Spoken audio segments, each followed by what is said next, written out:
Hello everyone and welcome to the third week of the EGFC Power 5 Invitationals. We'll be playing out 4 weeks of pre-eliminations where the Power 5 compete against each other to earn their seeding in the EGFC Power 5 Invitational, a live event on January 18th and 19th at the OS Studio in New York City, leading up to the start of EGFC Season 1. These games will be played in a best-of-5 format over the course of 4 non-consecutive weeks. So if you don't want to miss any of the action, make sure to follow us on Twitch and Twitter at @OfficialEGF. Yes, sir. Spelled just like it is. No spaces, no underscores, nothing like that. Today we are starting off with a match between Georgetown University and Florida State University. Second up, we'll be seeing Ole Miss taking on LSU. Finally, closing out the show, we got Washington State University taking on the University of Illinois. Yeah, and today I, of course, am at Cavan Navik Dignan, and I'm joined by Jordan FBI Tugboat Fitzpatrick. How are you doing today, Tug? I'm doing well. The year started off slow, but I got a lot of stuff done today. Got like some stuff in my car and stuff like that taken care of. So yeah, it's been productive. Yeah, that's always good. I have been 3D printing things like a monster. Yeah, you sent me something interesting earlier. We can talk about that now. Maybe we can talk about that a little bit later. Yeah, well, the teams are still setting up, so yeah, no, I have been 3D printing a like 1 in 4,000 scale Millennium Falcon. Yes, I was quite surprised when I got these in the DMs, but very interested as well. Seems pretty awesome. Yeah, I'm very surprised on how much a 3D printer can actually like build structure without needing supports. You and me both. Of all the things I would have expected Navik to send me before casting a Rocket League game with him, that was not a Millennium Falcon. Pretty far towards the bottom. Was not pleasantly surprised. We'll call it. Pleasantly surprised, that's good. That's good. You know, it's Star Wars season and all that. So we are seeing the Georgetown players join up now. So we should be getting the game started any second now. And I'm looking forward to this. Let's talk a little bit about these leaderboards, right? These top 6 teams. Yeah, I mean, so of course this is non-eliminations. This is pre. And they're just figuring out their seedings for the LAN event, which I believe is next weekend. So the 18th and 19th. Yes, not this upcoming weekend, but weekend after. Yes, and at the moment, the first game is going to, of course, be Florida State University, our first seed, playing against Georgetown, Hoyas Esports' 5th seed. So this could be something great. We could see an even playing field. If they manage to get the win, then they'll jump up a little bit. They'll bring Florida State down. And then going throughout it as well, Tug, we do, of course, see LSU playing against Ole Miss and Illinois playing against Washington State. What do you make of these games? Yeah, just calling it like I see it, right? The difference, 1 and 6, 5 and 2nd, kind of interesting seeding. Obviously, the idea, that is that the top seeded team wants to take, they've earned that spot, so they want to come in here and have the best matchup. Something I really have to notice here, though, is all of these games so far have been 3-0s. You're looking at your win-loss differentials here. This is Florida State University and LSU, who have both won both of their games 3-0 to put them at a positive 6-0 win-loss differential. Now we're looking at the University of Illinois, looking here at Washington State University at 1-1. They 3-0'd. They got 3-0'd. Dead even win-loss differential there at 0. Yeah. So that's kind of bouncing about there. And I do believe we have the rest of the players in. So we are going to get this match underway. I'm looking forward to it. I always love to see a bit of Rocket League, and the teams are officially joining the game, ladies and gentlemen. So we have the first game of the day underway. We have Georgetown in the blue playing against Florida State. Hit us off with it, Tug. Absolutely. A Georgetown team here is going to be looking to take their first game here in Power 5 series. This is Bruno here for FSU, just dinking one in really early, Navik, honestly. That was very impressive ball control there, keeping it up in the air. Nice little aerial action, shows off a little bit. That was not completely, undefended, but... Yeah, I mean, and that's a fairly quick goal. 8 seconds. It's going to be the fastest goal. Of course, it's the first goal we've seen in this set, but it may very well be the fastest goal we see for the rest of the night. Bruno, again, taking the touch on the wall, getting another tap on it. Is that going to go in? Saved by Ewell. Followed up. Puts it up. And another really impressive block there. Yeah, there's been some good momentum shifts coming out now. Georgetown in possession. They've had a good few weeks, right, over the season. Of course, it's been Christmas and things, so they've got plenty of time to have practiced and kind of designated and figured stuff out a bit more. So I'm looking forward to seeing where all of these teams come from. Bruno getting it over Ewell. Icarus passing it over to the side there. Interesting play. Bruno going for a shot onto goal, looking for the double tap. Doesn't find it. Followed up by Icarus. That's gonna find Nicely it. done. Up close and personal there. I believe that was Kuko back there in goal, but just was not able. Of course, once this ball breaks the plane completely, the entirety of the ball going up in there, yeah, that was Kuko. That's going to be another score. So that's 2 now for this FSU team. Up, straight 2-0 in the series. Now 2-0 here in the first 45 seconds. Yeah, and now the kickoff comes out. Ghost looking to get a tap. Oh, hits that top right corner. This is a chance for Georgetown to find it. Bruno stealing it away, getting that contest. The challenge benefits him. Good tap here. Icarus not in the right orientation to find the connection here. Zion's just going to run it down. Managed to bring it 1-2. Yeah, just like a bowling ball, just rolling that one right in. That was just an FSU team that was not anticipating this whatsoever. Zion with a very nice takeaway there, leading to the goal. Yeah, I mean, there you go. And now that's going to even it out or tie it up to a 1 differential. I just corrected myself into a synonym for the same incorrect statement. I don't know what I just did there, but we are seeing good momentum coming out for Florida State as Zion gets the save. Yeah, so these, you mentioned a break. I'm not sure if anybody told these guys because they're playing just as well as they were before this Christmas break. Now looking at about only 90 seconds or so. Is this a long ball going FSU's way? Bruno, again, being all over this ball, not going to let that go. And this is an FSU team, once again, that has just really, really perfected the rotations. Every single time this ball gets away from all players, FSU is just simply there faster. Yeah, I mean, and now Ewell getting a good tap, and I think that's a good, view of it, right? FSU is playing really well. They are getting those good rotations, but this could be a really good long pass to Kuko. Gets it over to Ewell. Ewell tapping it, going back to Kuko, does get challenged. Ghost is in control as he now tries to get it back to his teammate, plays it patiently. Zion, though, dribbles it past one, tries to pass it to Ewell. Ewell was there, but the ball got intercepted.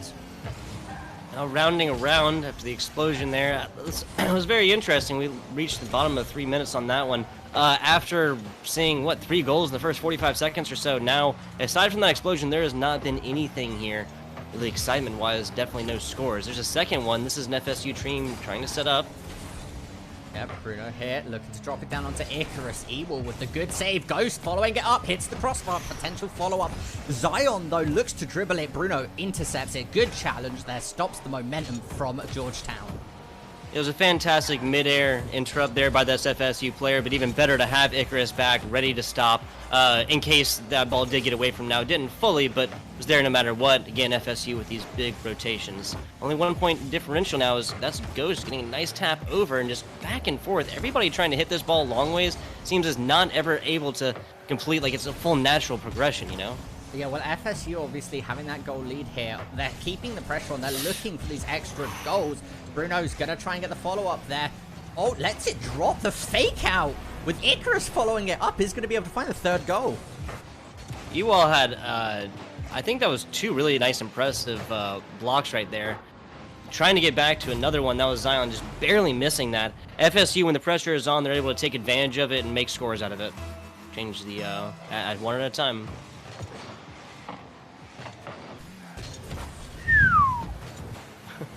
Almost a nice, super fast shot there. FSU not looking to let this pressure up quite yet. But then, as I say that, the ball kind of getting away from everybody. Bruno's there, half court or so. Get this up. And between 2 different defenders. Wow, that's a Georgetown team here. Is not characteristic of them to let this go past not 1, but 2, nobody touching. Yeah, FSU now starting to run away with the game just a little bit, right? And this is the momentum that they want. They've warmed up. Georgetown were looking like they were in a good spot.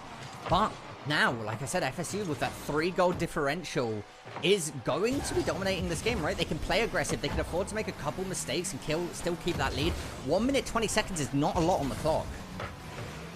I mean, Navik, we already saw, 3 scores in 45 seconds. It can definitely happen here, but this is a Georgetown team, just based on time. This is getting farther and farther away from the realm of possibility for these guys. They have to get it done. They have to get it done now.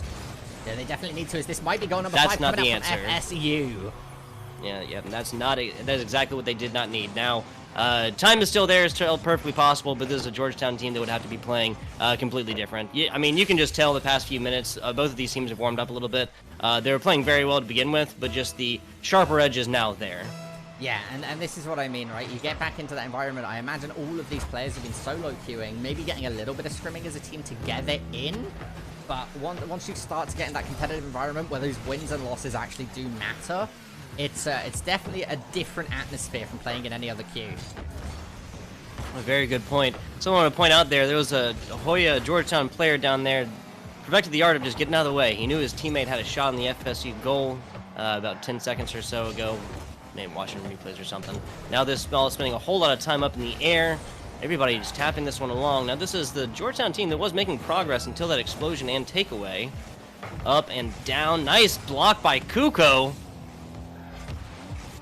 Good setup here. Bruno playing it patiently. Baits out Ewell, commits for it. Does get saved though.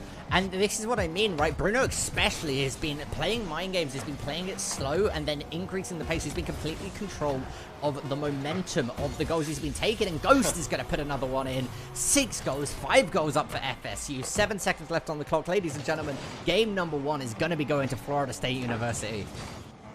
Yeah, and again, this is just for seeding and stuff, but almost as if Florida State University wants to make a little bit of a point here. 5 points up now. I can't imagine this ball is going to do much of anything but just hang out in the neutral zone for a little bit. The end goal, the end result of this game will not be changed at this point. No. Game moving on here after a 6-1. Honestly, just a very definitive win for FSU. Yeah, and this is what Florida State now needs to be coming back, right? Needs to start swinging back. That's going to be game 1, like we said, going to Florida State, and I think that's important, right? Because this is Florida State's first game back. They're top of the seed. They need to be keeping that pressure on, right? They need to be proving to everybody that they should be the top dogs. Yeah, and number 1 seed, they got to prove that, right? Yeah. Something that really sticks out to me here, Navik, is look, I mean, just what you're looking 7, 5, 9 shots by Ghost. That just really explains the story of why this Florida State team was able to run the score up so much. Looking over at Georgetown, only 4 total, making 1 in. You simply have to attempt the shots to be able to make them. This is not a level of Rocket League, where ball's just going to randomly roll in. Yeah, no, absolutely. And being able to keep that pressure and manage to get that goal differential, like overall, they had so much ball control that they just managed to keep the whole pace to their own. Oh, as we do have a slight technical issue, ladies and gentlemen. We'll be right back in just a moment.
And ladies and gentlemen, we are back. I apologize about that very short break. We had some slight connection issues, but we are jumping in to game number 2 of this best of 5 right now.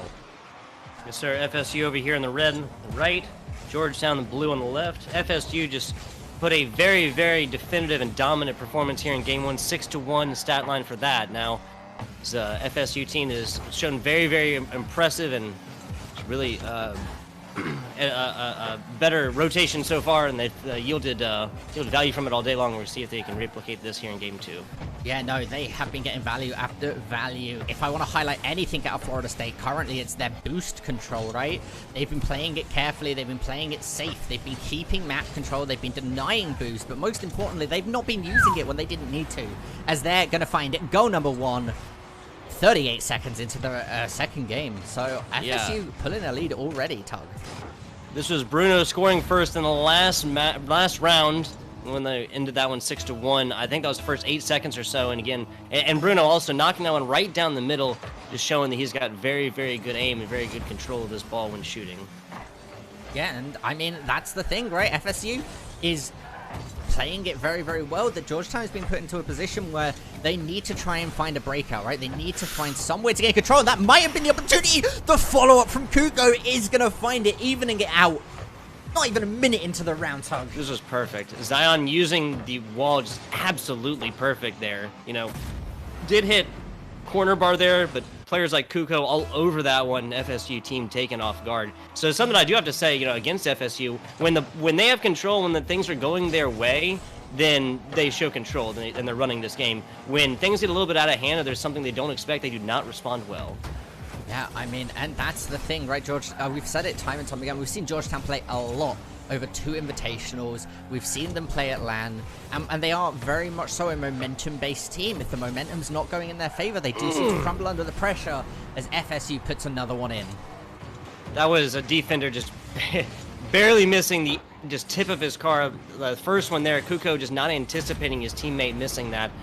Just getting a little up and over, a little lob action. That's going to yield FSU's second goal here in game 2 of this best of 5. Yeah, and I liked that. That was a good commitment by Kuko and his teammate, right? They both committed for it, didn't quite get there in time. But I like what we see out of Georgetown when we see them every single time. They always just seem to be just slightly outperformed in one area. Defensive plays like Zion's there will make sure that Georgetown not get scored on quite yet, and this scoreline staying a lot more reasonable than it was last. Now Georgetown is showing some pretty good offense here. Not too aggressive are the 2 back players. Now going up mid. Zion all over this one. Keeping it lower though is FSU. They found value with it already. Oh, Bruno here playing it patiently. Tries to mind game Kuko, but Kuko says, not today, my good friend. I am going to commit to that. Ghost getting a good tap. Going to rebound it off the side. There is going to be a follow-up look by Icarus. Icarus connects. Is Bruno going to put it in? He's going to be slightly too high. The story of FSU so far, maybe part of the reason why they had, 5, 7, and 9 goals shots on goal, last time is because they have been hitting a lot of these shots just barely over. Not even a ball's diameter width above the top of this goal. Crossbar and corner bars have been their worst enemy in this matchup so far. Yeah, and again, now they're trying to find a breakout there. Good shot there just to get it away by Zion. Ewell looking to contest, needs to get it past Icarus. Icarus chipping it back to Ghost. Ghost isn't going to find it though, but the bump from Zion.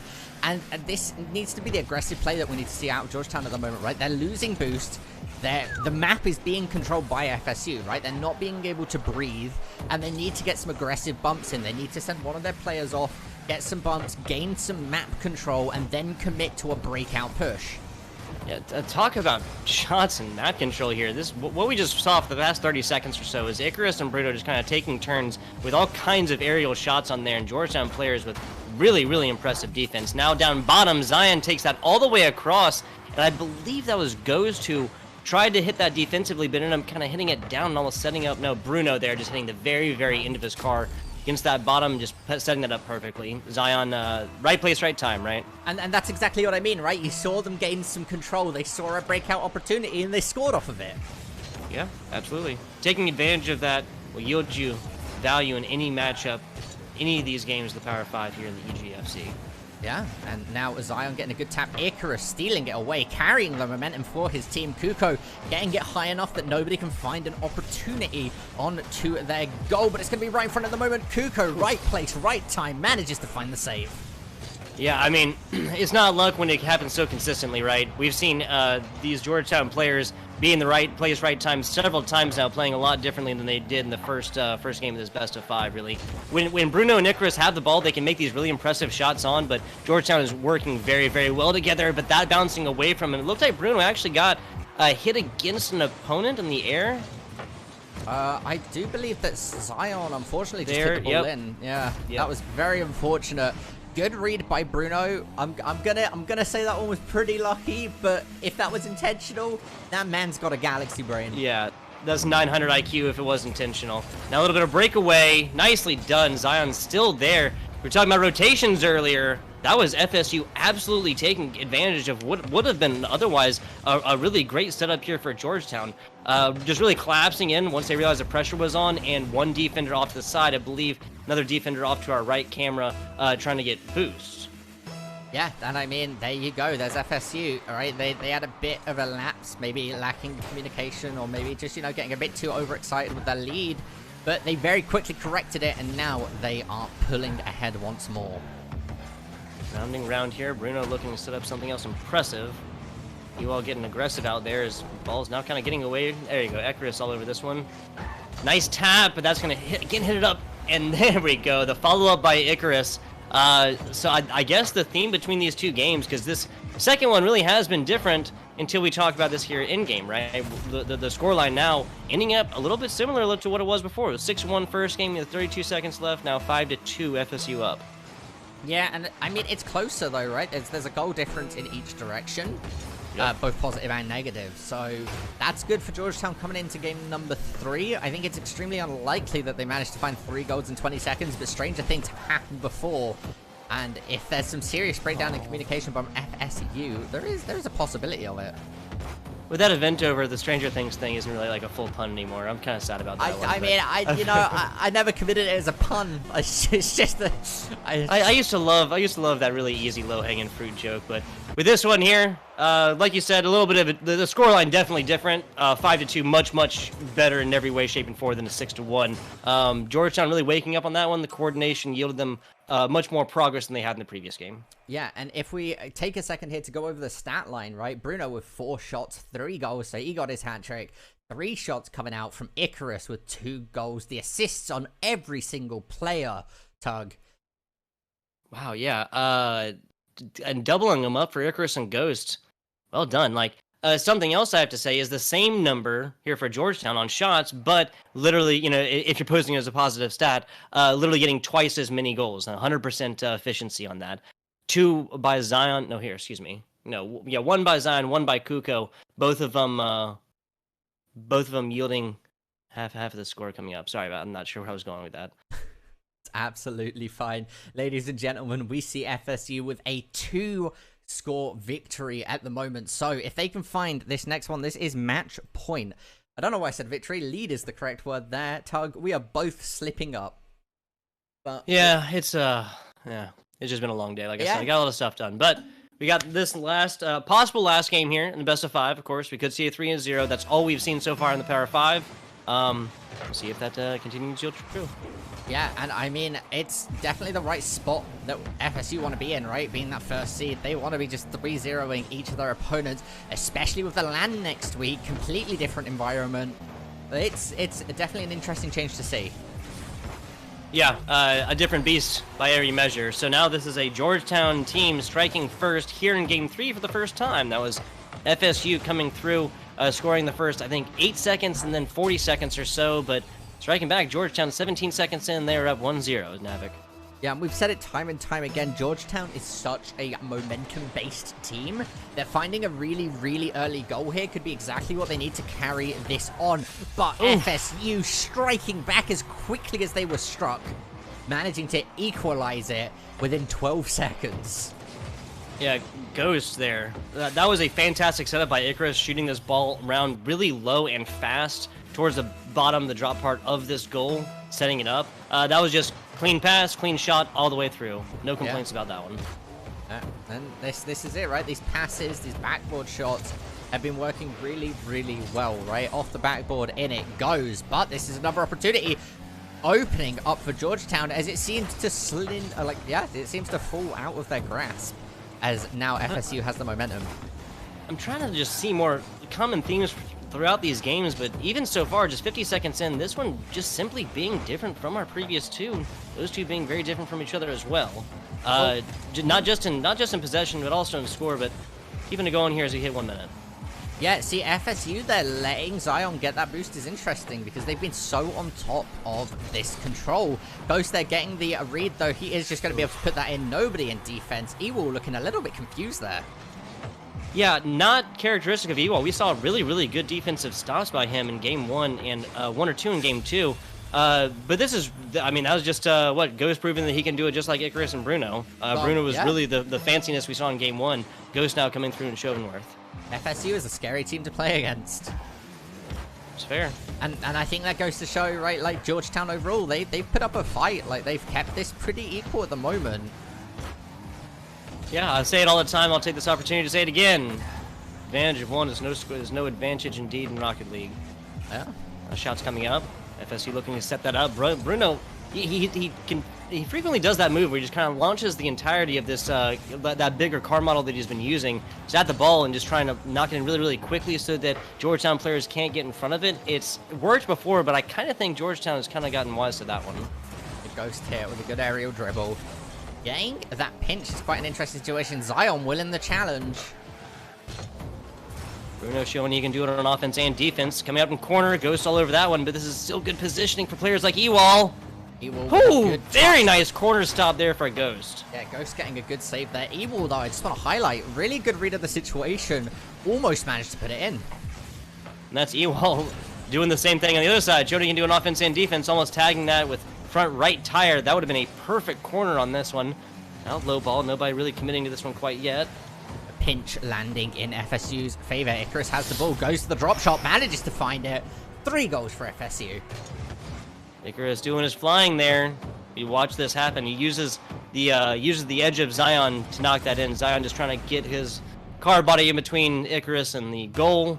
Doesn't quite get there and actually ends up being instrumental to that 3rd goal for FSU about halfway into this time.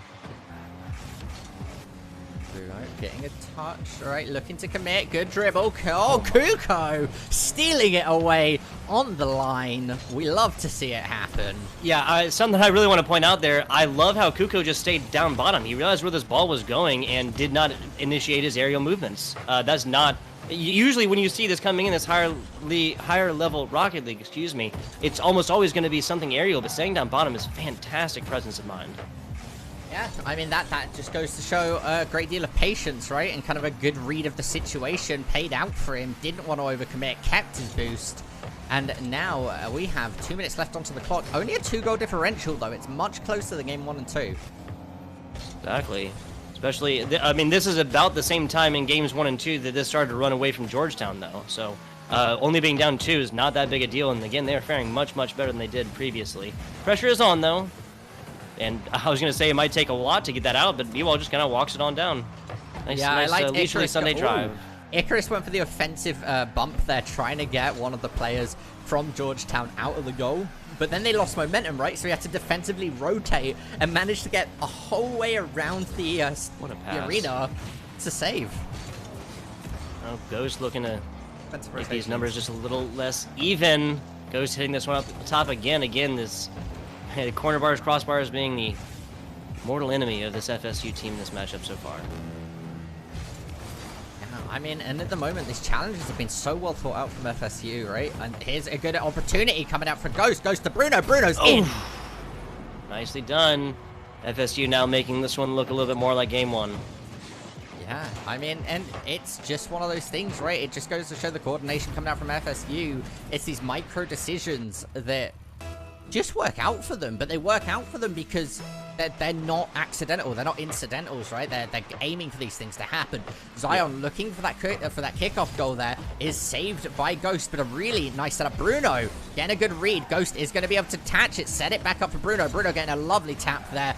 Ewell knocking it up. They need to clear it away, or FSU is going to find goal number 5 in the last 30 seconds. Yeah, something I want to say positively about Georgetown. They've been getting really, really good defensive holds, but Ewell in particular, it seems like when he gets these defensive stops, that his rebounds just aren't knocking the ball very far away, so it's frequent that FSU is able to come back and make a second play on this ball to get the rebound and come back and make a goal out of it. Just a little bit more power when he is getting these defensive hits out just might resulted in a little bit of less scoreline now. Yeah, and now we see the last 5 seconds. Georgetown have managed to deny it for as long as they can, not giving them that 5th goal, decreasing the goal differential each game by 1, and really making FSU work for it. Although we see the scoreline is 3-0 overall, I'd say those were quite close until FSU managed to run away with them. Yeah, we seriously saw the first 3 minutes of each one of these. Even if it was Florida State scoring early, it really wasn't something that was unmanageable by any means, but they just were able to keep up with the pressure and continue to score, and that just obviously led to a lot of these multi-point leads and kind of breakaways. The closest of these games being Game 2, actually. Game 3 was, again, where Georgetown scored first. They lost this one 1-4, but they started out 1-0 and up with a lead. Let FSU then go on a 4-score lead, obviously them learning a little bit about their opponent and able to take advantage of that in Games 1 and 2. Yeah, and it really worked out for them. But ladies and gentlemen, we'll be cutting to a short break as we prepare for game number 2, which will be LSU playing against Ole Miss. I hope everybody who has come in here to support their schools continues the hype and watches the rest of Rocket League we have for tonight. We'll be back with you momentarily.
Hello, ladies and gentlemen. Thank you for holding on to that quick break. We're about to get live with LSU playing against Ole Miss Tug. I'm very, very excited to see how game number 2 turns out.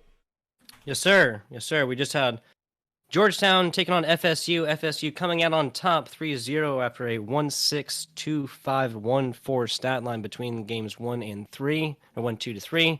But now, two different seeds. Looking at LSU coming through the 2nd seed, taking on Ole Miss at the 6th seed. Both of these being Southeastern Conference teams, but we are playing the Power 5.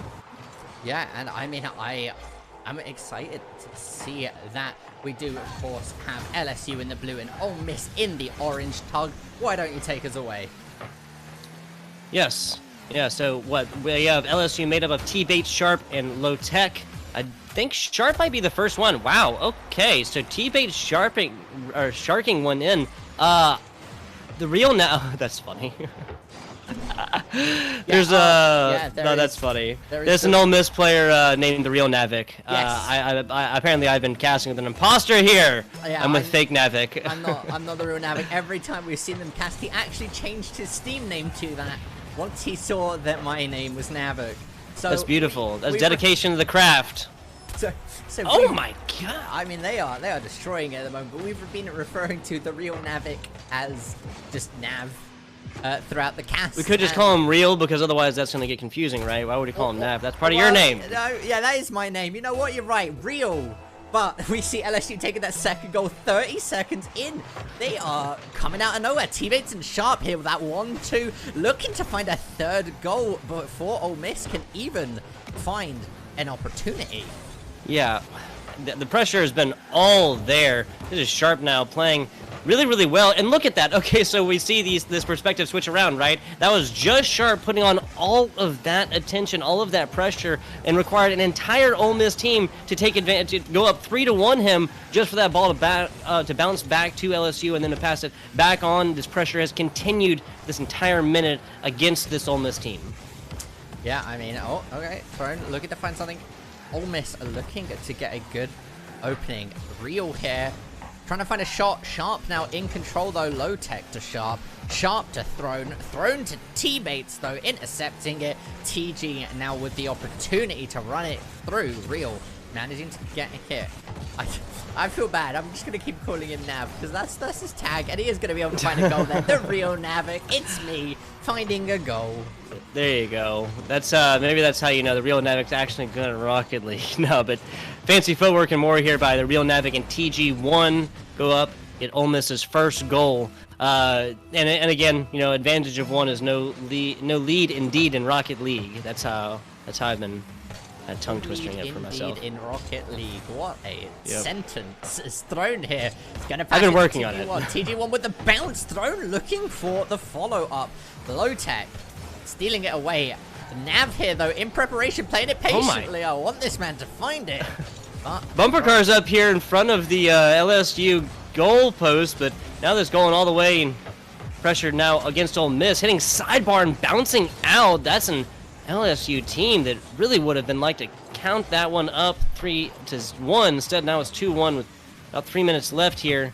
After Ole Miss has done a great job on defense, pressure now against LSU. Just to say that, taking back over. Oh, and a good save coming up from TG1 wow. there. Managed to alleviate so much pressure. This is the opportunity that Ole Miss is looking for. Gets it past T-Bates. Just expecting has to Low Tech and Sharp. Nav here in that goal. Isn't going to let him get it in. Oh, Low Tech manages to find the goal. Yeah, nicely done. Low Tech just really slow, hitting that ball left side. This is the real Navik, just with simply too much momentum going towards the middle. Now T-Bates was right there to slam that one in, just in case it did bounce out. I do believe T-Bates would have been there, at least made himself, bounce around to make himself flat if TG1 had hit it. But that is theory crafting at its worst at this point. Up 3-1 is LSU.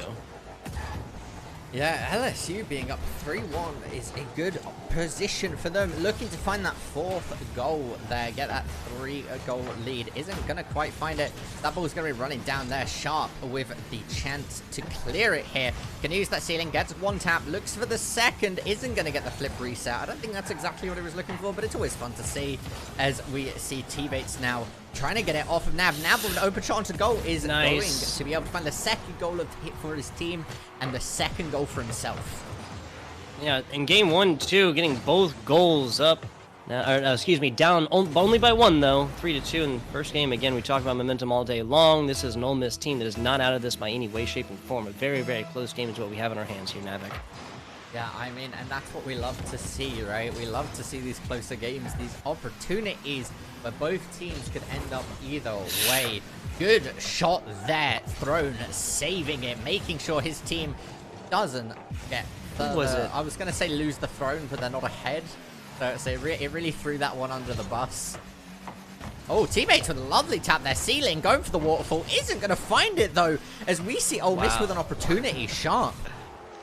Yeah, little runaway here that was thrown, actually getting away from it just in the nick of time. Thrown with a very nice save. You can't imagine that was not an epic save registered by the game all day long. Now pressure's on. LSU putting it up, again hitting crossbar. These higher seed teams just have, oh man, these higher seed teams, that was what? Yeah, that was FSU before, LSU this game. Both of them just having problems with that crossbar, but continued pressure here by Throne. Yield another one. That's Ole Miss. Oh, excuse me, that was Ole Miss hitting it. I'm sorry, I have my teams backwards here.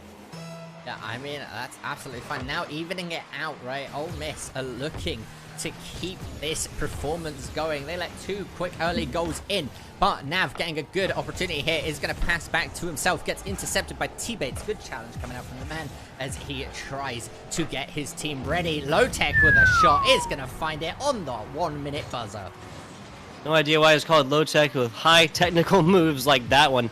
Look, he planned that perfectly and hit it pretty much directly bisection this goal, right? Obviously, he was hitting it down, but hitting in the middle yields your opportunity to hit it either left or right, depending on where you're going to go to. He hit it on the right side, bopping it down the left, knowing that player was not going to be able to get there, and resulting in their 4th goal and a 1-goal advantage now.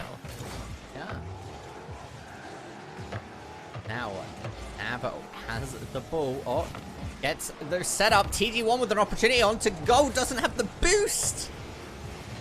There's T-Bates back with a fantastic block, now rounding around to start up on offense. Ball's gotten away from him, though. We just literally watched an LSU restructure there. Nope, that's not going to be corner. Just angle of the camera was off a little bit. T-Bates continuing on, like we said earlier, offense and defense, right, Navik? Offense and defense, right? Sometimes you're the shield, sometimes you're the spear. But right now, Ole Miss need to be able to find this goal. They need to penetrate the defensive of LSU and even out the scores to go into overtime. I mean, we saw bigger score differentials in first game. This one goes down to 1. That'll be obviously just as close as it goes. Corner shot blocked off. Throne trying to hit this one on the ground. Actually, that's going to be a decent little pass. LSU, instead of just letting it bounce, yeah, looked like they were opting to try and knock it in, make that lead a little bit bigger. Now, does total scores, total points scored, is that going to matter for the seeding, or is it just the outcomes of the individual games? It is the win-loss differential, and if the win-loss differential is tied, then it goes to goal difference. Okay, so that is definitely possible, especially with only 6 teams playing, right? Yes, 100%, right? Yeah. There is definitely an opportunity where we would see it go down to goal differential, so individual goals can definitely matter. Yeah, so what I'm saying is there is a benefit to running up the score as much as you can. Yes. LSU would have loved to have scored another one in case LSU has to go down to a team like FSU later on with an even win-loss differential and then push it to points. So yeah, and there's also there's also the whole mental game to be argued, right? You want to be able to get as many goals in on your opponent as you can for that mental fatigue almost.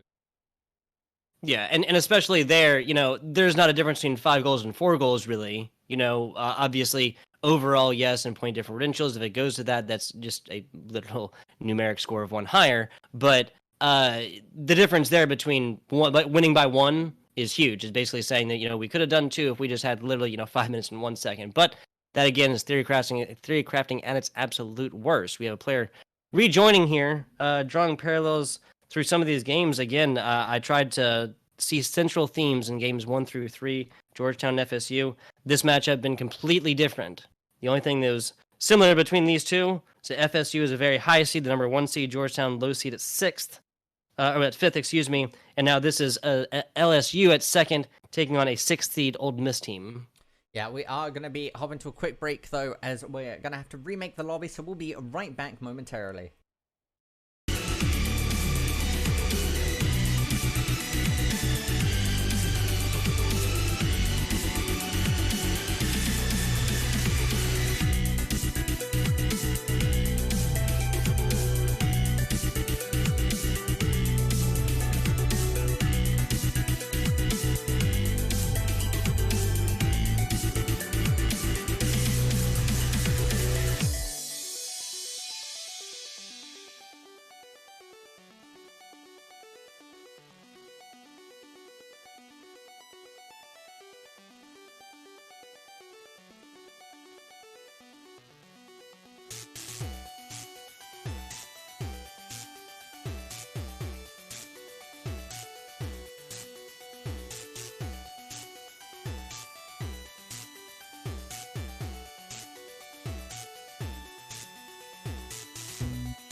Ladies and gentlemen, we are hopping in right back into the action very, very quickly as we're getting into game number 2 with Ole Miss playing against LSU. And again, almost breakneck pace here coming out as LSU find their first goal. Yeah, that was sharp looking sharpish there, really. Real Navik coming in, a nice defensive block. But I guess it was kind of like I said against Ewall, not against Ewall, about Ewall, excuse me. In game number 1, it was a good defensive block, but the power just wasn't really there to get the rebound out and away from your goal.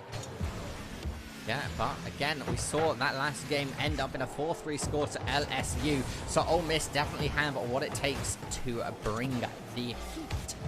And at the moment, we saw Ole Miss manage to find 2 goals, LSU managed to find 2 goals very, very quickly last game. So if we see them get that 2-up scoreline again, I'd be very interested to see if Ole Miss can bring it back. Ooh, attempted takeaway there by Sharp. Instead, it's going to go all the way the other way. Low-tech there.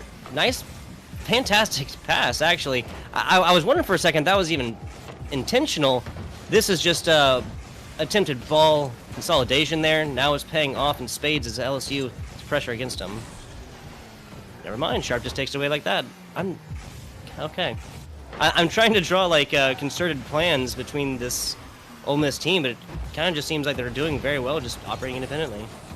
Yeah, I mean, and now Ole Miss is getting a lot of pressure put onto them, but the real Navik here looking to try and break away. Low-tech with a shot, TG with a save.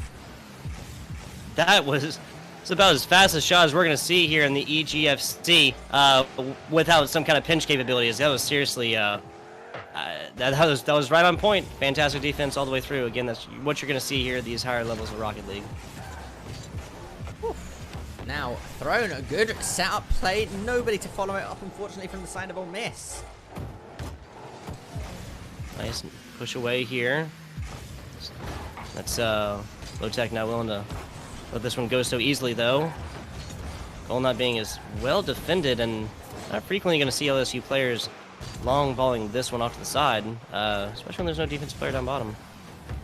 Bounces there again. That crossbar being the absolute worst enemy as TG rounds around there. Fantastic defensive hit away, and now thrown hitting that all the way around. Ball but going back on over to LSU. Yeah, and this is the thing, right? Is that they are managing to put on the pressure, but just not finding the shots to get the goals. Ole Miss finding these breakaways, finding this pressure, but just something can't else complete it. Something else I really got to point out: LSU has been doing a great job of these mid-range shots. They're landing this ball directly on, and consistently, Ole Miss players are there to interrupt the ball somewhere in his trajectory to make sure that is not instead there, but then put it off the sides, and thereby buying their team time to rotate around and get into position defensively. Yeah, I mean, at the moment though, a 1 goal. We're already 3 minutes into the game as well, right? So we're over half time. This is really, really close. And completely different from our game 1, ending at a total of 7-4-3 for LSU, then playing up 1-0 in this series. But this being I think first 30 seconds or so was when LSU scored, and there's not been anything else. No pauses since last 3 minutes or so. Yeah, I mean, here we go now. Trying to see it, right? Throne has the ball, looking to try and get a massive clear. Low-Tech, though, gets a good tap. There's the corner bounce. Good attempt by Bates. Sharp is going to put it in. Just as we say, no action going on. These players want to put on a show. LSU coming through here. Some fantastic passes, and that was through pressure as well. I will say that's great awareness by Throne, and I believe Real Navik coming in and realizing they'd just simply been beat on the outside. So coming in trying to put just simple bodies, there to try and block balls, but not going to happen that time. Sharp snaking that one in. Yeah, and now, again, 2 goals up. So we do see LSU in a very nice spot, right? They are a minute left onto the clock, 2 goals. They've already taken the first game. It's they've just got to keep their lead. Exactly, and they'll be completely content to just sit here and play bumper ball with it, play around, and just play around to pass and catch with these members of Ole Miss, because it's up 2-0, and Ole Miss just simply has not put a whole lot of pressure on that. That bouncing off inside the sidebar, then bouncing out is just spelled bad luck here for this LSU team. But Low-Tech, again, with the awareness and just ability to get back on top of that. That was a defense. That was Real Navik, who was a car length away from knocking that one in next week and changing this from a possible breakaway score at 1 minute to go, and a 2-1 to a 3-0 and definitive lead for LSU. Yeah, and that's a minute left onto the clock. It's very difficult to find 3 goals in that time. So I think this is the situation where Ole Miss just needs to kind of mentally reset, right? They take the loss. They don't exert any more energy and come through in the next game. Low-Tech actually, I'm certain, didn't mean to actually be there, but that's just that's the pool game, the billiards game of Rocket League sometimes, when this ball is just bouncing around at high velocities and you have so many cars just in a very, very small surface area. Ended up blocking that away, but still LSU with a very, very comfortable lead. Ball landing. Again, LSU just hitting this one a little bit high. Pressure still on. I believe now, time-wise, has kind of gotten away from Ole Miss. Excuse me. Yeah. Now, coming out, 7 seconds left on the clock. Again, ladies and gentlemen, this is going to be LSU taking game number 2. But what this could mean is that we see a Ole Miss coming in and getting that reverse sweep, which we love to see. But let's take a look over the scores, Tug, right? 5 shots from Low-Tech, 5 shots from Sharps, 2 shots from T-Bates, no shots from TG, but 4 saves is, he's really putting in the work there for his team. Navik and Throne there as well, both with 2 shots, no scores on the goal. But that's just how it be sometimes, right? They came in a really close game 1. Coming out there, LSU pulled away into game number 2. And coming into game number 3, I think it's anyone's guess if we were to actually cross-examine the last 2 games. Yeah, they've been super close here. Even a 3-0 scoreline doesn't report how close this was. Not that LSU got any of these by luck, but just up 3-0, and then the last one coming in very, very close to the end. that's just that's just Rocket League for you. Yeah. Something else I wanted to point out, like, I mean, looking at those previous numbers, if you remember, LSU just had more well-rounded players. TG had 4 defensive saves, but no assists, no shots on. I believe so. Yeah. TG had 4 saves. It's different ways of doing shots. business. That's all. Yeah, no, 100%. And now Sharp here again with an opportunity. We can't. If Ole Miss want to be bringing this back, they can't be letting LSU get these these quick early goals, right? Lowtech looking to get the rebound, gets it into the corner, isn't where he wanted it to go. Nav with an opportunity here now. Just needs to get it past Sharp. Sharp contesting it, challenging it, stealing it away. The pinch super favorable for Ole Miss, but lands in T-Bait's hands. Yeah, like you were saying, there's a Game 5 situation. It's got to start right here, and it's got to start with Ole Miss scoring early, scoring fast, and keeping hold of that lead this game and next if we do want to see something tied like that. The way they're playing, this has just been a frenzy of everybody all over ball. That was a solid opportunity against Ole Miss. LSU been just absolutely long-balling these up, putting up to the moon back. Just not really a whole lot to be done, and then has let Ole Miss take that time to get under this ball defensively after that ball is just maybe hit a little bit too hard up in the air. Yeah, and now an opportunity. T-Baits to Sharp, Sharp to Lowtech, Lowtech to T-Bait, looking to get that second tap. TG, designated goalkeeper, is what he when is you at see the as the many passes as that, there's no question that these teams have done it before. Again, high-level Rocket League, if you're looking for indicators, there's another one. In here now, the real Nav gets a good tap, gets a pinch. If there was a follow-up there, Ole Miss had gotten a read. Could have been seeing the first goal of the game here. This is another opportunity. Lowtech stealing it away. Oh no, Lowtech though, going to be able to follow it up. Throne's not going to be able to get around the corner. And Lowtech's going to find the first goal in 1 minute. I want you to see this as kind of a pass to himself. Bounces it there, and then after the miss, puts it in perfectly 45 degrees left side of field. Nobody there from the side of Ole Miss to answer that one. Now first score about 1 minute and 30 seconds in. Yeah, and this is it, right? This is a really good situation for them. Now a goal up. They've got that 2-game lead. So really, and just like that. Was that intent? Okay, we talk about intent. Fast-paced game, Rocket League, a lot of angles, stuff like this. Was that intentional? Possibly. I mean, it's not something that we haven't not seen before, right? I mean, just like from watching that replay, I don't know, one way or another, and maybe that's just the distinguishing factor of a good play. Like literally it being so good that you have to wonder whether or not they meant to do it. Yeah. But once again, now we are gonna have LSU with that 2-goal lead. 3 minutes left on the clock. Plenty of time for Ole Miss to start striking back. Yeah, I guess I haven't said it yet on this cast, but whatever happens in the first half, as long as at that time, there will be opportunities wherever scoreline it is to reverse things in the second half, just based on time. Absolutely. Pressure has been all LSU the past 10 seconds or so. Yeah, and sometimes that's all you want, right? Is you want to just keep that pressure, keep it going, find that next goal, give yourself this massive lead. Yeah, big backboard here. That's T-Bait's with a fantastic pass from his teammate, and just again 45-degree angles. That's how LSU got their exact last goal, just from the opposite side of the field. Same angle though. Yeah, and it once again worked out for them, so can't really complain about that one, can you? And I believe this is now the largest lead we have seen LSU have over Ole Miss in this second seed to sixth seed matchup so far, except for the very, very end. Now, excuse me, these teammates now proving me wrong yet again. Love to see it. 4-0 lead for LSU. Really a good pressure coming out from LSU, right? They're taking this lead, they're taking it in stride. They're just going to keep applying it time and time again, and that's all they need to be doing. They only need to win this last game, and they've won the set. Yeah, LSU showed last time that they can play keep away, or they can just play, passing balls around towards the end once they've got an almost indeterminable lead. They're not there quite yet, but they will be soon, especially if Ole Miss doesn't answer right now. Yeah, and Ole Miss, like you said, needs to find that answer and retort very, very quickly now. 2 minutes left onto the clock. That's 30 seconds a goal. It's definitely within the realm of possibility, right? It's not 3 100%. goals in 30 seconds. 100%. This pressure has to be going the other way, though. And so far, Sharp, the members of LSU, have been all over this. And look at this boost maintenance, right? That was low tech we just switched to. Now Sharp, both of them with about 50 plus in the boost realm. That's just maintaining your one real resource in Rocket League.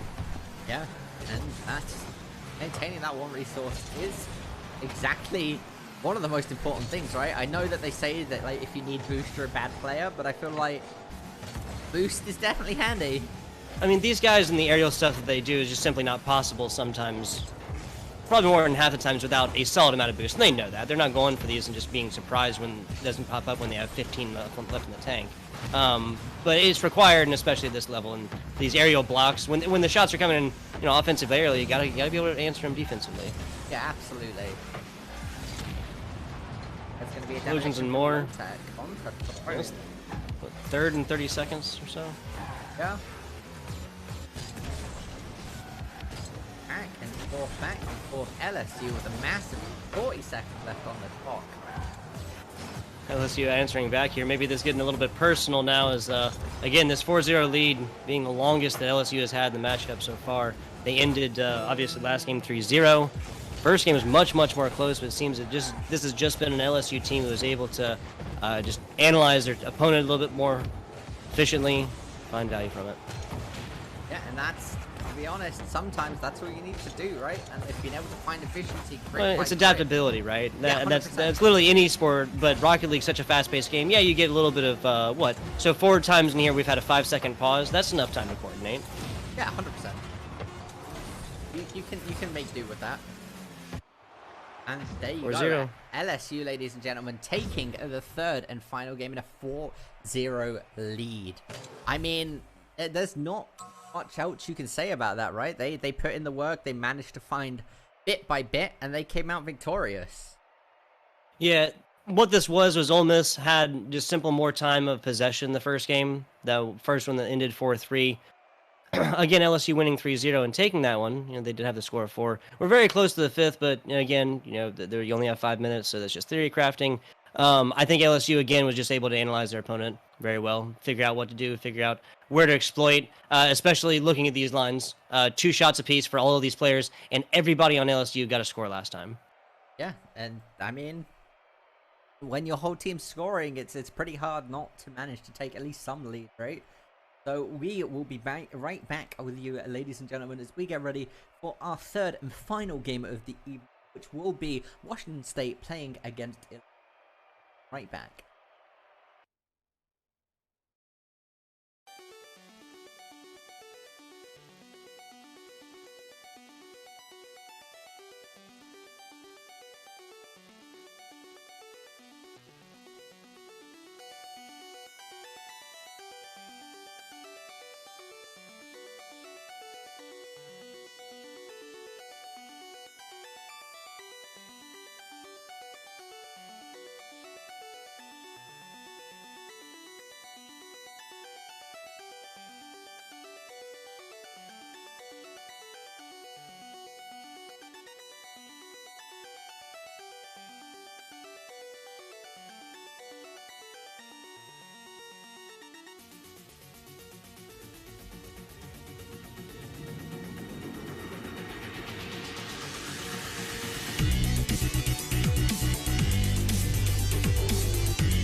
Ladies and gentlemen, we are back and we are getting into our third and final game in just a moment. There is a slight technical issue, but we will be joining and I'm looking forward to it. Tug, do you want to give us a little bit of a rundown of the teams?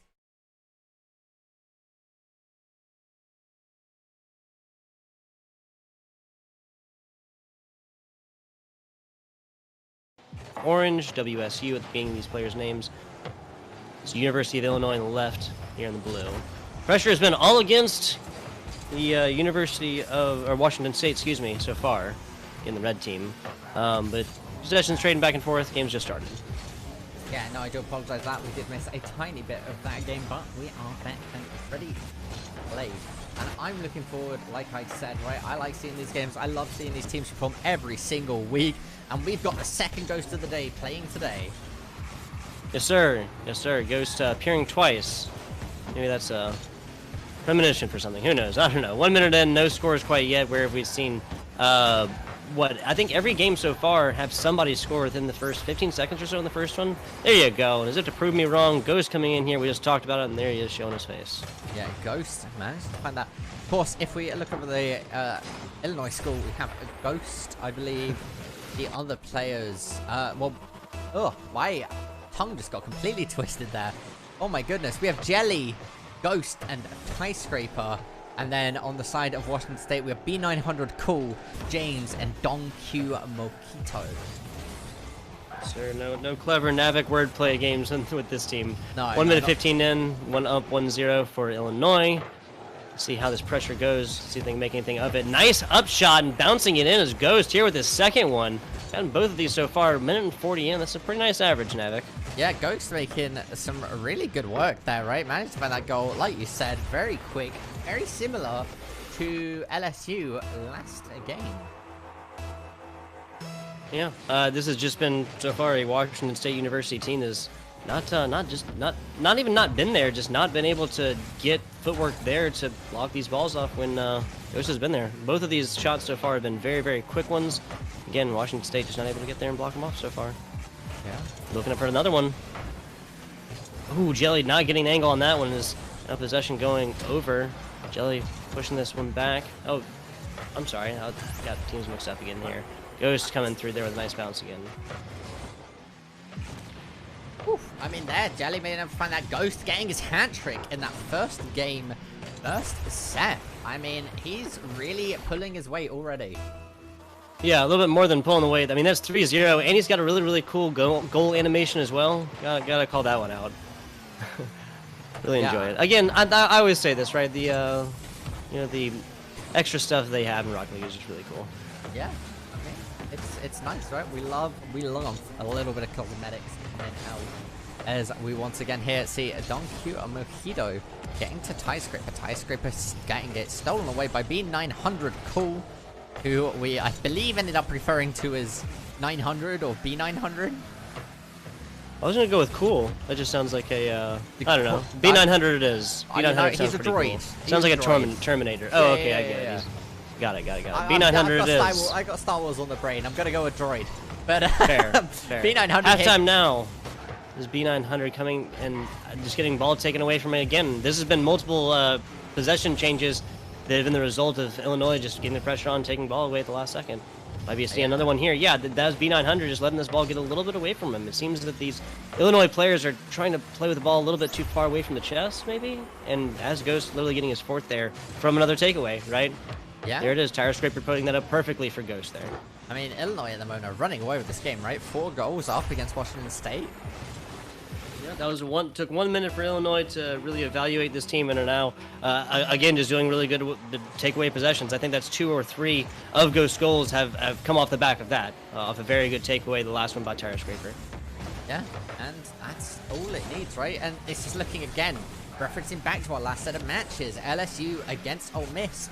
Their last game, we saw the 4-0 difference at 2 minutes.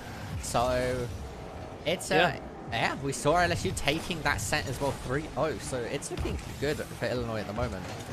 Yeah, first game was 3-0 as well. Second game was 3-0. Will we see that again? The way this game is going, just would be the logical way. 4-0, and WSU has not had a whole lot of time of possession so far. Ball taken away again. There you go, tie scraper with that 5th goal. I mean, at the moment, it is just been back and forth, right? And yeah, well, we saw tie scraper setting up Ghost beforehand, right? Teammates is what I meant. Pass to pass. Yeah. No, I was with you. Yeah. That was Ghost passing it to Tire Scraper this time. Tire Scraper has had 2 in a row before that. They were a fantastic pass up to Ghost, who scored 4 of these 5 so far. So. Yeah, no, 100%. And it's just been that at the moment. The story, the narrative is that Illinois is just killing it. How interesting is this, right? We saw a decently close round 1 between the 7th seed and the first, or sorry, the 5th seed and the 1st seed. FSU, the 1st seed, and Georgetown 5th. And then LSU, the 6-2, was also decently close. This being logically just based on seeds, 3 and 4, just on paper would be the closest, but so far has been the biggest runaway we've seen tonight. Yeah, I think that's just sometimes how the cookie crumbles, right? And yeah, there you go. There's 6-0. My oh my. We've seen entire games from these other 4 teams that haven't even resulted in a total of 6 scores, and we still have 40 seconds left. Yeah, that's still a significant amount of time, right? Like, a significant amount of time. Significant goal lead. I am completely blanking at the moment. I do apologize. Well, no, I mean, it's a significant. I mean, given that it's up 6-0, I get. I'm not trying to beat a dead drum, but Illinois has just had a very dominant performance and takes this away from Washington State every opportunity they get. Yeah, and this is it, right? That 6-0 is demoralizing. Okay, there you go, done Q. And I like the I was referencing it earlier, right? The billiard shot off the wall, knowing where this ball was going to go, and that was almost a concerted effort too. That's Illinois really showing their first the weak chain in their defense so far. But again, with this time and the score difference, it's not really possible for Washington State to come back. So yeah, this is a wrap, right? Game 1 is going towards Illinois, which is. Again, maybe it's a bit of a warm-up, right? Maybe it's a situation where we are going to see Washington State coming back. Because nobody, the winning teams, although they get a massive win, I think anybody playing in a competitive environment wants a competitive match, right? They want to be able to play to the best of their ability against people that are playing to the best of their ability. So maybe it's I'm with it. Maybe it's a warm-up situation. Maybe Washington State are just, feeling it out a little bit. But game 1 is going to be going to Illinois. Yes, sir. I'm 100% with it. We talk all the time about momentum and stuff like this, but I think more often than not, just prepping, warming up, and getting to know your opponent is more effective when it comes to changing up, leads and stuff like this. Yeah, Washington State has the capability all day long of coming through in Game 2 and Game 3, especially in this best-of-5 format. They're not technically looking at their last chance coming up in Game 2, so... Yeah, 8 shots from Ghost, 5 goals, 2 shots from Tie Scraper, 2 goals. Like that, those are some overwhelming statistics. Yeah, anytime a player gets close to 4 digits on the scores, total between goals, assists, saves, and shots, that's just indicative of a very good performance, we'll say. Well, whenever your opponent scores more than their score is equal to or greater than all 3 of your players put together, then it's never fun. But we're coming into game number 2, ladies and gentlemen. This is a fresh slate. This is the opportunity. I want to see Washington State bring in everything as we hit kickoff here. Washington State going to be able to get the kickoff. B900, it taps him. Oh no!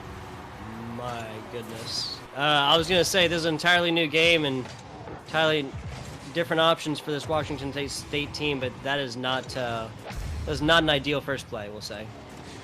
Yeah, no, this is unfortunate. We went to Brazil last game, and now... Oh, that's not how you want to be starting at Washington State. 5 seconds in, too, and just... They have definitely shown better defense than that.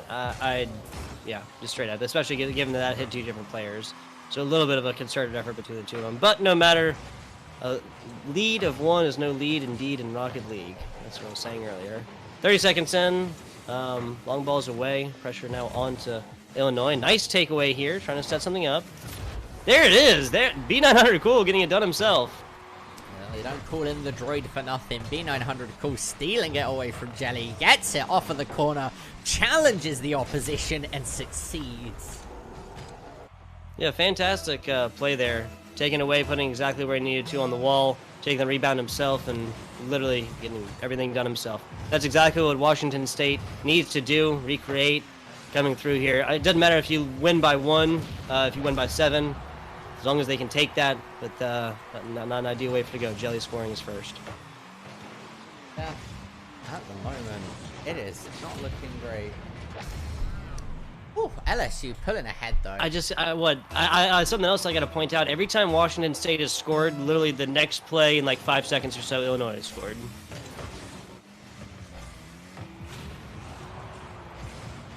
Ooh. Now, coming up. B900, okay. Good attempt there. Clear, coming out. Illinois here. Don Mojito trying to get it past. Manages to succeed. The double commit. Bit of a risky decision there, but it doesn't. James trying to round this one around, the ghost all over it. He's been handling ball very, very well, and that takeaway is now leading to a little bit different. Okay, excuse me, Don, exactly where he needs to. Nice bounce, but this is not going to land where they want to. This is now Illinois with all the time in the world and possession.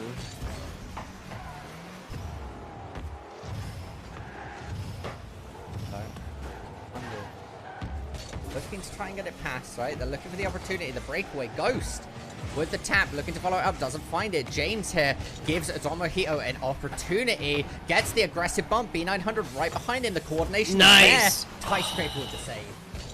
Wow. Tire scraper with the perfect just placement of his car on that one to get this blocked off. Literally just completely flat with the wall of that entrance and the goal. Perfectly done. 2 minutes in, and yeah, Illinois not extending the lead with that one.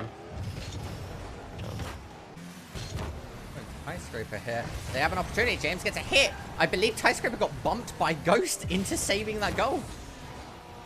Nicely done. That was a cooperative effort between Don and James there. And that ball hit up higher, buying themselves a little bit of time on the rebound. And this ball has just been a whole lot of time away from any member of these teams. You know, Illinois so far has been better on the rebounds and getting possession once this ball gets hit really, really far, like half court sometimes.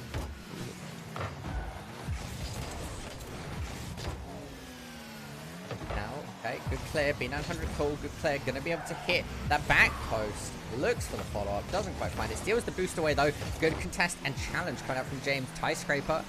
Good pop. Tries to get it past the opposition here. Gets an opportunity. Don Q Mojito says not today. Manages to get the contest. Again, another opportunity opens up for Washington State. Tie scraper manages to clear it away. Ghost now with that shot onto goal. Goes to Jelly. Jelly finds it. Goal number 3. Yeah. Jamming it in there indeed. That was right up close and personal. Washington State, they just got it taken away from them very quickly. B900 cool was so close to that one. Again, we talked each time about players who can play offense, play defense. For Washington State, that's B900 cool. Yeah. That's Jelly here. Gets a tap. We have Tie Scraper once again. Good clear into the corner, right? There's good pressure coming out. A bit of an accidental bump coming out from Washington State University. Again, there's a lot of back and forth. There's a lot of pressure coming out onto Washington State, right?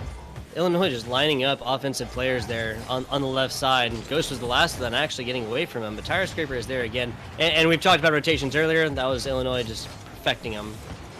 Yeah, Tie Scraper trying to clean it out and find the connections for his team. 1 minute, 10 seconds left onto the clock, ladies and gentlemen. I think this is Washington State trying to take advantage of these demolitions, but I think just sometimes they might commit a little bit too much to it. After getting a demolition there, one would think down 2-3, Illinois wouldn't be able to do so much with it, but Ghost again snaking that in there as members of Washington State trying to reset up. Now coming out, right? Good setup of the kickoff. Jelly with an opportunity. Don Mojito challenging it. This is a good opportunity for Washington State. B900 looks to make it happen. Tie Scraper denying it once again. Man can pass, man can block. I think Tire Scraper got a pass from Ghost earlier, so he has scored as well in these 2 games so far, but really, really impressive defensive plays by him so far. And nice rebound. That's Jelly all day long. Jelly managing to find the 5th goal. 41 seconds left onto the clock. I mean, it's just good goal after good goal, right? You saw the double commit there. They were coming from both ways. Worst case scenario, or best case scenario, they were going to pinch the ball there. And even then, it was going to be a 50-50. Yeah, Don Kumohito got good power away from that. It was just kind of where he hit the ball, kept it lower, and that did set up for an easier rebound. If it had been a little bit higher, but there's only so much, predicting that can be done there. Yeah. And here, Ghost. Looking to get it past, okay. We're seeing some pressure. This is a good opportunity opening up for his team as it does start to move out here. A bit of a runaway coming out. Illinois looking for their 6th goal. 10 seconds left onto the clock, ladies and gentlemen. This could be a chance for Washington State to bring a goal back. One pass. High Scraper once again keeping his team together. Yeah, man.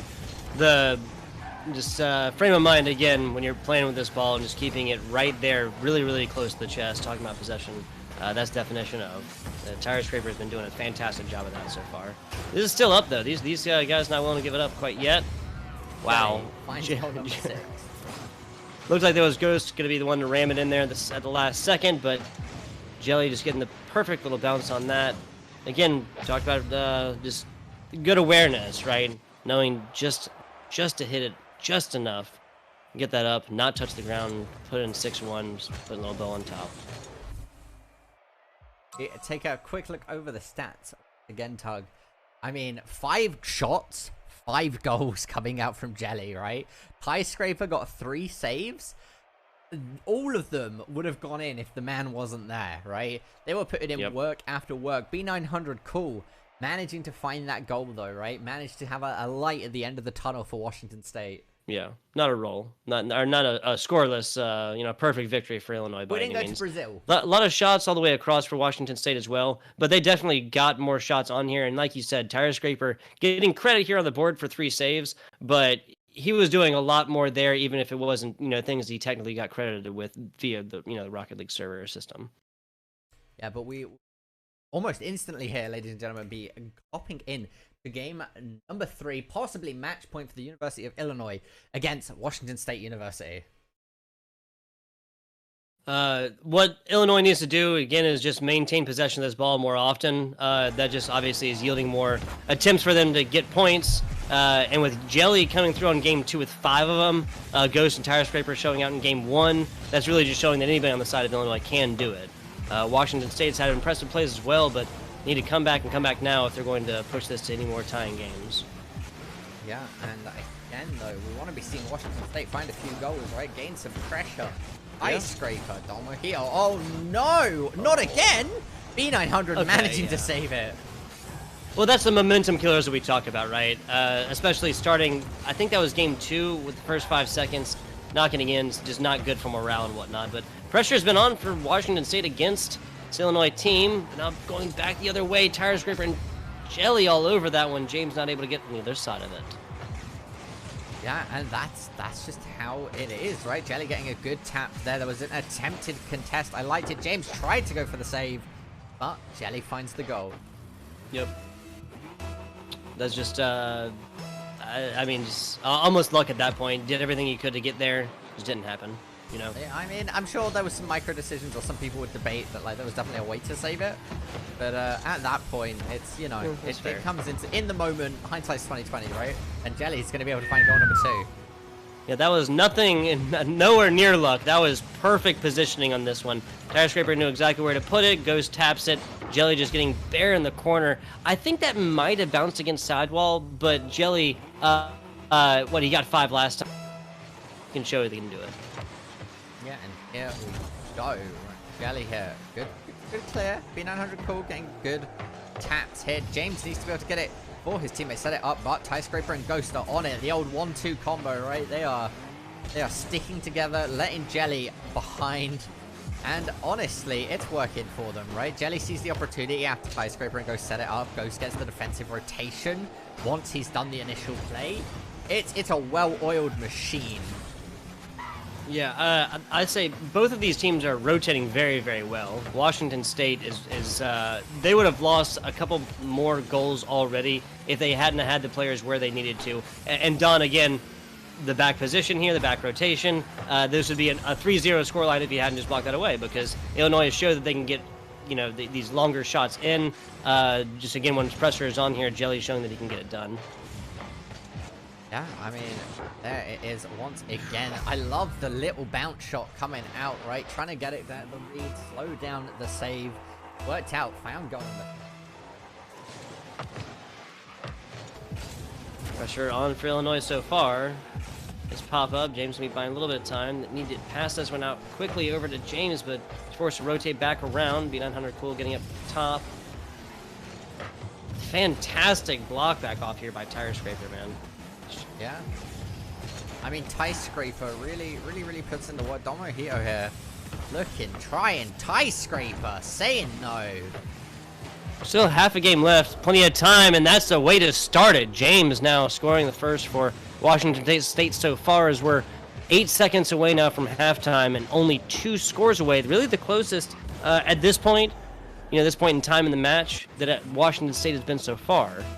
And definitely do something with it if they so choose. Yeah, I mean, here it is, right? This is a really good pressure. Washington State managed to find that first one. This is the second opportunity. They're nice. Find it. There you go, James. In 7 seconds now, we've gone from a scoreless Washington State team now to 2-3, only 1 up for Illinois. And that's actually, I guess, what, the third own goal from a team total here. The first 2 coming from Washington State, but this is exactly what they want right now. Ghost was trying to get there and block. That happens sometimes. Washington State was getting that no matter what, though. Yeah, and here is the opportunity, right? We're going to see the University of Illinois try and bring some really nice pressure, try and regain the ground that they once can. But Washington State is starting to put a heat under them, starting to kindle that fire. And again, this is another opportunity. Jelly shot on goal, saved by James.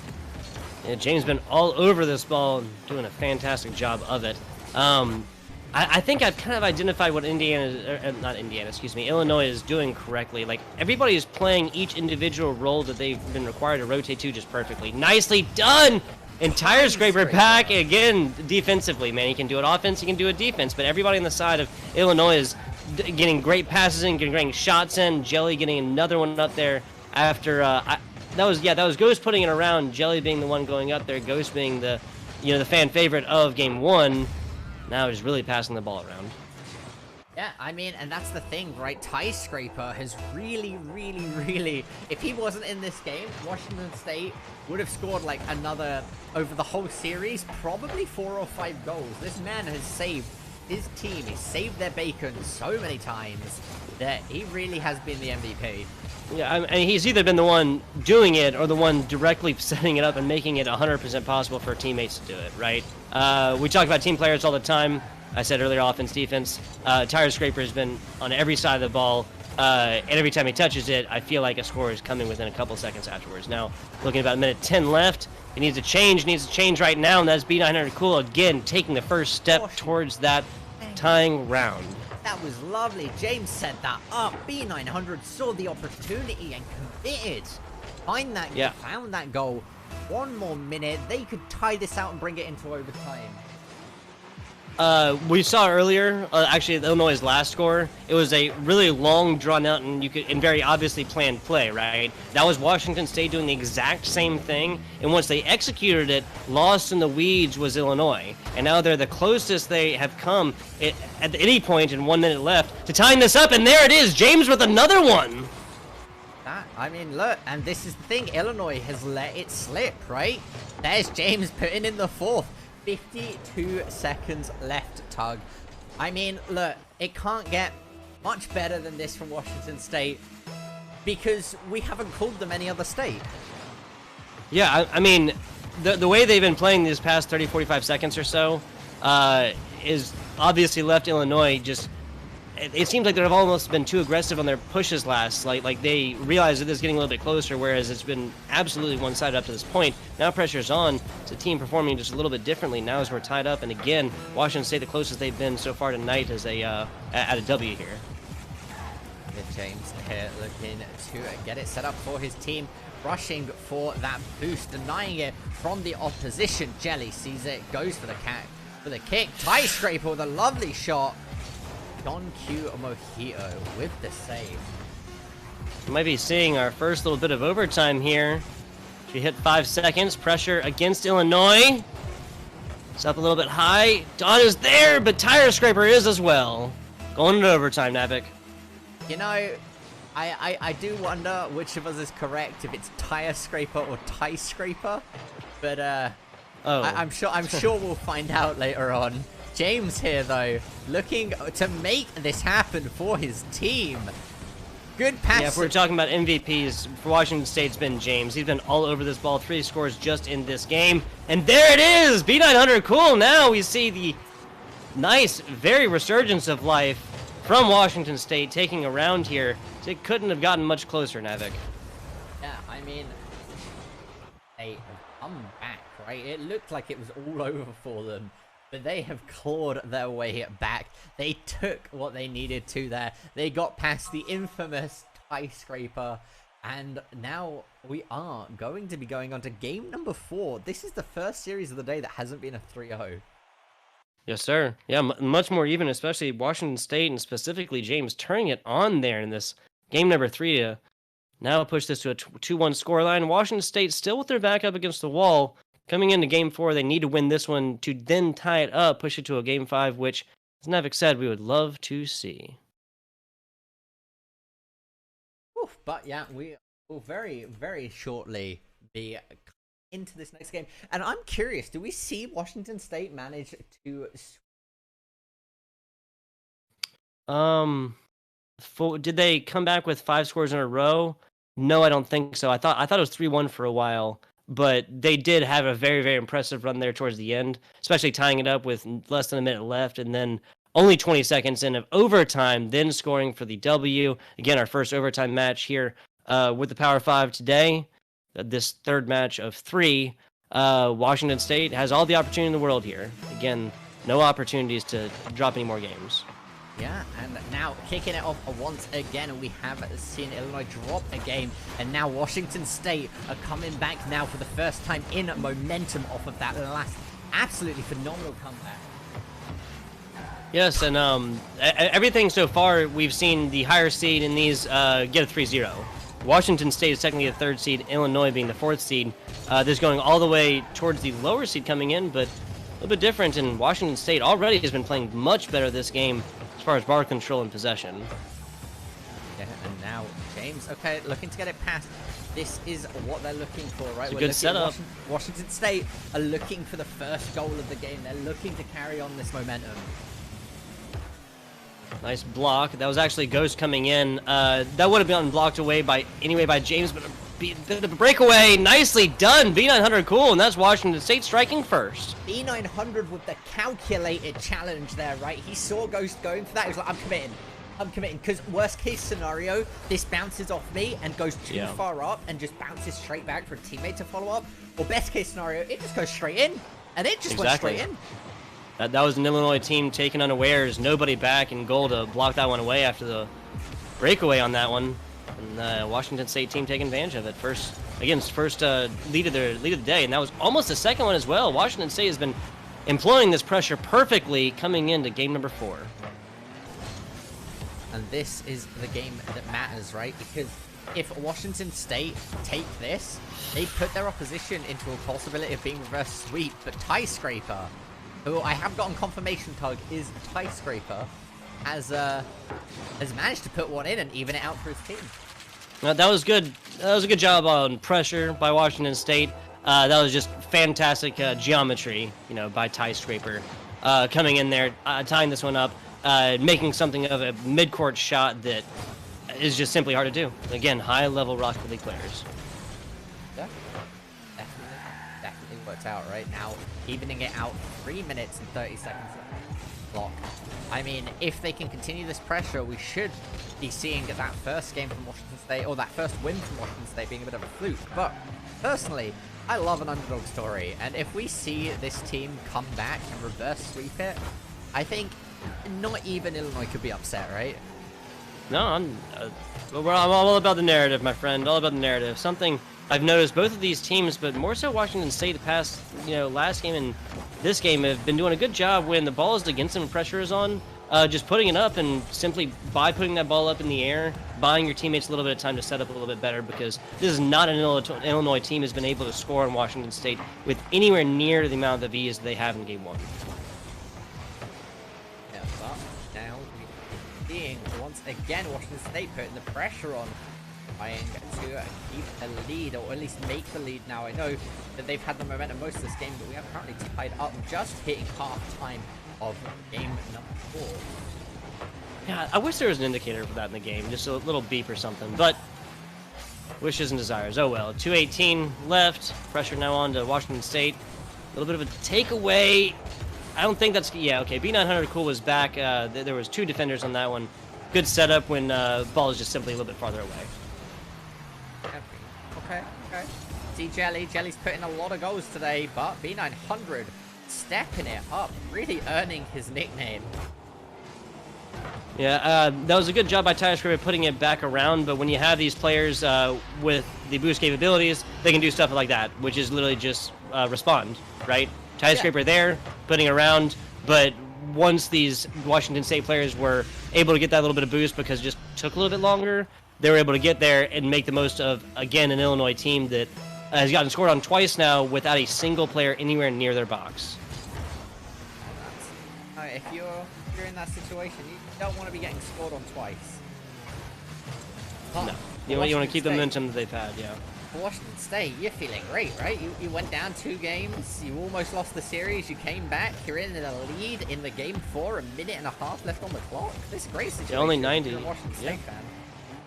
Even better. And there's another one. James literally just lobbing this right over. They saw that happen to them in game 1, once or twice in game 2, but it's their opportunity this time to just put that right over, literally just sinking straight past Jelly. Again, nice little fiery explosion there for their goal animation. 3-1 now. Washington State enjoying the biggest lead they've had so far. It is, again, it's starting to break out. I mean, it's going to be a bit of a doozy, but we might see it happen. 1 minute to tie it back up is definitely possible.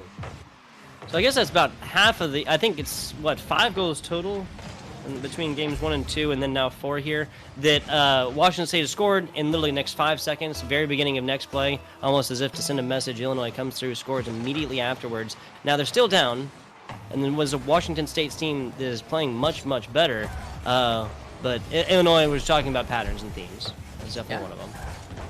And okay, it was looking good there. Washington State had an opportunity, did get saved by Jelly. Now, this is the chance that they've wanted. Skyscraper looking to one-man army it, but Jelly, all right, getting good intercept, trying to stop the momentum. Don Kimohio sees an opportunity, takes a shot. Ghost isn't going to be able to save it. James gets the tap. Ghost gets the save. Double tap here by Ghost, keeping this one alive. Fantastic defenses. He didn't even need boost for the second one. That was just fantastic awareness, again, positioning. Just knowing exactly where it is. B900 Cool setting it up here. Not to be outdone. Skyscraper all over that one. He knows this play. Donkey Mojito here, right? Is gonna be able to get in touch. Okay, gets it past 1, gets it to James, back to Mojito. Skyscraper looking to slow the momentum down. James follows it up. Nicely done. We're gonna be going again. 5. Man, James, he has been all over this ball and providing so much value for Washington State so far. That's what, his second goal of the game, which is exactly obviously what Illinois has. So just really been showing out, and since game 4, since game 3, really turning it on. Yeah, I mean, he's managing to do a good job here, right? And it's the thing is, Washington State out of nowhere have come back with some great momentum. Even if they see a goal here, it's not going to tie it out. We're going to be going to game number 5, like I said. There it is. I'm all here for it. I'm all here for it. I'm certain that Washington State is feeling good right now. Again, that's been James really all over this ball, but not out in the weeds, not completely away from it. Is Don Mojito and B900 Cool. As you can obviously see, right? More saves, shots still themselves, and both got a goal this past game, spelling a team that, again, is playing much better together now and playing their individual roles, whatever that may be, depending on the rotation. much better than they did in games 1 and 2. Yeah, and I believe we're going to very quickly hop to a quick break, as I believe we had a slight bit of miscommunication with the teams. So we'll be right back momentarily.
Ladies and gentlemen, we are getting into the final game of the night. Are we going to see Washington State reverse sweep the University of Illinois? Because it's potentially looking like that's the case. They have drawn this up as even as they can get. The first 2 games were all Illinois. Second 2 games is a Washington State team that came back hard and very, very well. Just talking about score differentials while we have a second. 1-7, 1-6 for games 1 and 2. 5-4 W for Washington State, 4-2 W for Washington State in games 3 and 4 respectively. So if we were just talking about points, that would be all Illinois, but it's not. This is about matches, and we're tied up 2-2. Yeah, and matches is like you said, right? That's what it comes down to. So this rounds match, yeah. These last 5 minutes or 4 minutes and 24 seconds now are going to decide this series. And honestly, I have no idea which way this is going to go, right? If I was to bet in the side of momentum, I would be saying Washington State. Illinois, but yeah. if I was to bet on this, to bet on what I just saw during my sentence, Illinois is doing a pretty good job. Yeah, this was an execution of a play. There's a perfect pass on the middle right there. Ty Scraper knew exactly where he needed to go to do that. We mentioned it, I think, in Game 2 or Game 3, but when these teams have had the opportunity to have long, drawn-out plays, the execution is very, very good, both sides. When it's just kind of this scrummy, everybody fighting for ball, constant change in possession, Illinois generally has found the advantage. But like you talked about momentum, Washington State has it. What they will do with it, we will see in the next 4 minutes. Washington, you said, see them with the advantage, and now Illinois is in a good spot. This is the first bit of momentum they've managed to grab back. Not being super successful in the last 2 matches. Yeah.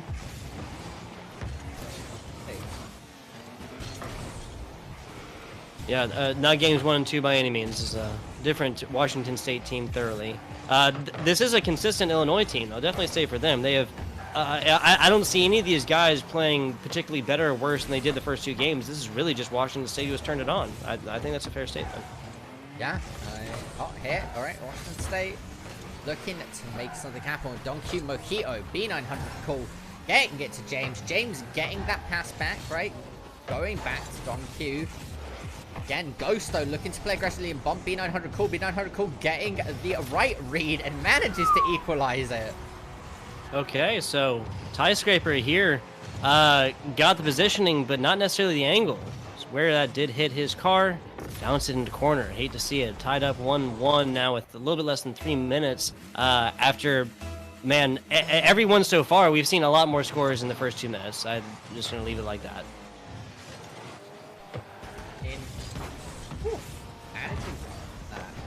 Managing to equalize it as we're getting like into the second half. Again, it could be anybody's game once more. These are good defensive rebounds here by Washington State. That last takeaway made this possible and made this pressure here. Now, after not a successful setup by Washington State, they almost got it taken away, but pressure's still on here. B900 cool doing again. Great job, but Jelly again. Talk about defensive rebounds. There's one of them. Yeah, we see a setup. We see Washington State with the pressure. James getting a tap. Ghost should be able to intercept this and clear it away, which he does successfully. Now B900 cool against Tie Scraper. The battle of the Titans, if you will. Both the big namesakes. And, you know, it doesn't underestimate anybody else in the team either. Jelly's been putting in some absolutely huge work. So is Ghost. James has been setting up people phenomenally. Like, you can see the clock, like the cogs ticking on every player, and every team is working really, really well. But those two have been playing absolutely phenomenal.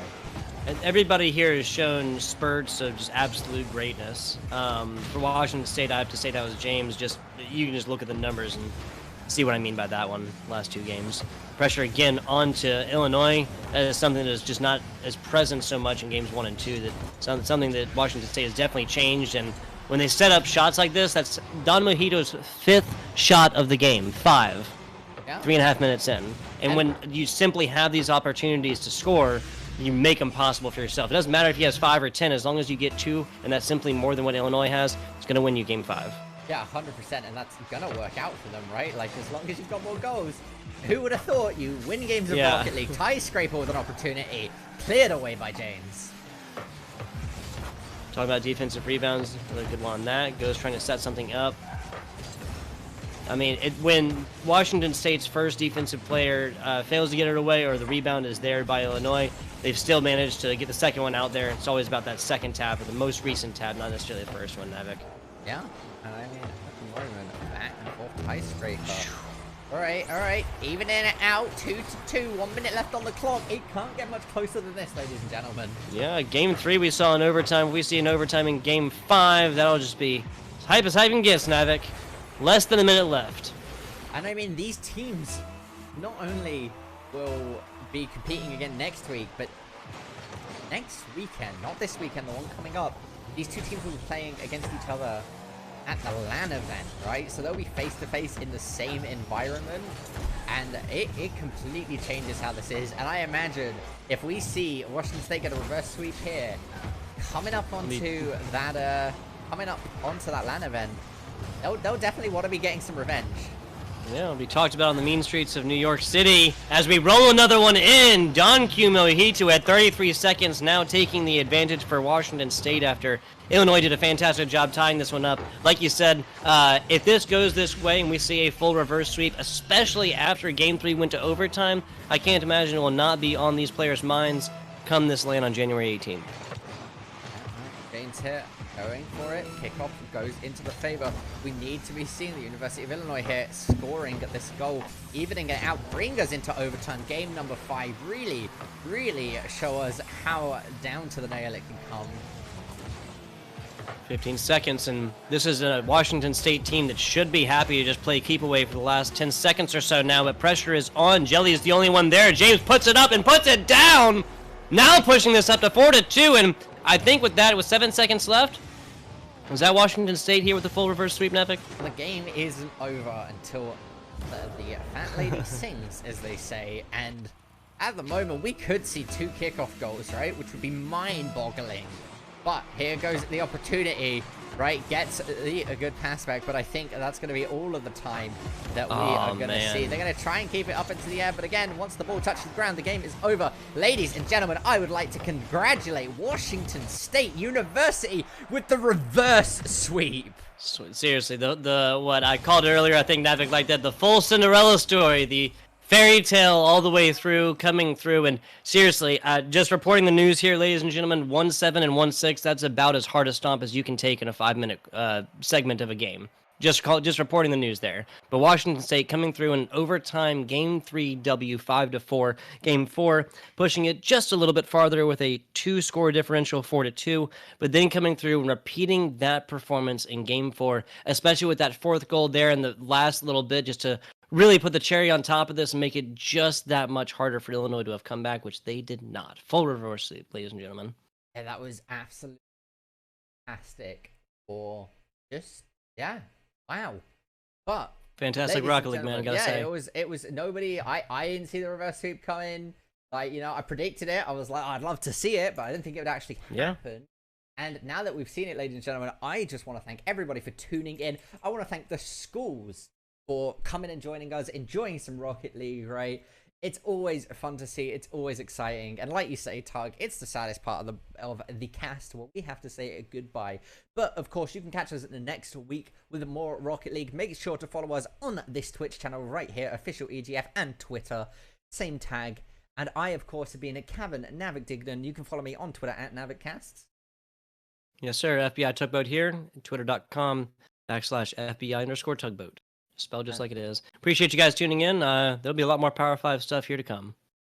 See you, and we will see you next time.